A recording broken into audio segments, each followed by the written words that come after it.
HMPV के बढ़ते मामलों ने सभी की नींदें उड़ा रखी हैं। भारत में सोमवार को एक ही दिन में 5 मामले दर्ज किए गए, जिससे लोगों के बीच हड़कंप मच गया।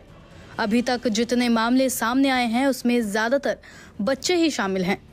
चीन में भी बच्चों के बीच ये वायरस ज्यादा फैल रहा है। इससे लोगों की चिंता और बढ़ गई है। देश में तेजी से फैलते इस संक्रमण से अपने बच्चों को बचाकर रखना सबसे बड़ी चुनौती है, इसलिए अपने छोटे बच्चों का खास ख्याल रखें। एक्सपर्ट्स ने बताया है कि बच्चों को इस वायरस से बचाने के लिए कुछ खास बातों का ध्यान रखना जरूरी है। सबसे पहले तो बच्चों को भीड़ वाली जगहों पर ले जाने से बचें। ज्यादा छोटे बच्चों के साथ खेलें या उन्हें छूने से पहले हाथ अच्छे से धोएं। बच्चों के हाथ 20 सेकंड तक अच्छे से धुलवाएं। स्कूल जाने वाले बच्चों को मास्क लगाने को कहें। बच्चों को बीमार लोगों से दूर रखें। खांसते या छींकते समय उन्हें अपना मुंह और नाक ढकने के लिए कहें। दरवाजे के हैंडल, खिलौने और टेबल जैसी सतहों को रेगुलर साफ करें।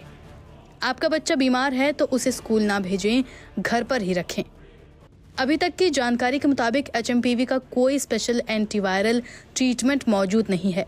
केवल लक्षणों को मैनेज करके इससे बचा जा सकता है। इसलिए बच्चों को ज्यादा से ज्यादा हाइड्रेटेड रखें। बता दें कि केंद्रीय स्वास्थ्य मंत्रालय के मुताबिक अब तक कुल 8 मामले सामने आ चुके हैं। बेंगलोर में इसके पहले मामले की पुष्टि की गई थी। इसके बाद कर्नाटक, महाराष्ट्र, गुजरात, पश्चिम बंगाल और तमिलनाडु से कुल अब तक 8 मामले सामने आ चुके हैं।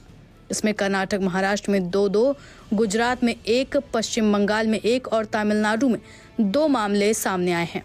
एक्सपर्ट्स बता रहे हैं कि जिस तरह कोरोना वायरस सीधे फेफड़ों पर अटैक करता था, ठीक वैसे ही इस वायरस में भी फेफड़ों में खतरनाक संक्रमण हो रहा है। कोरोना की तरह एचएमपीवी वायरस के लक्षण भी संक्रमित होने में 3 से 5 दिनों के बाद दिखते थे। इस वायरस से लड़ने के लिए सरकार ने भी तैयारी अपनी शुरू कर दी है।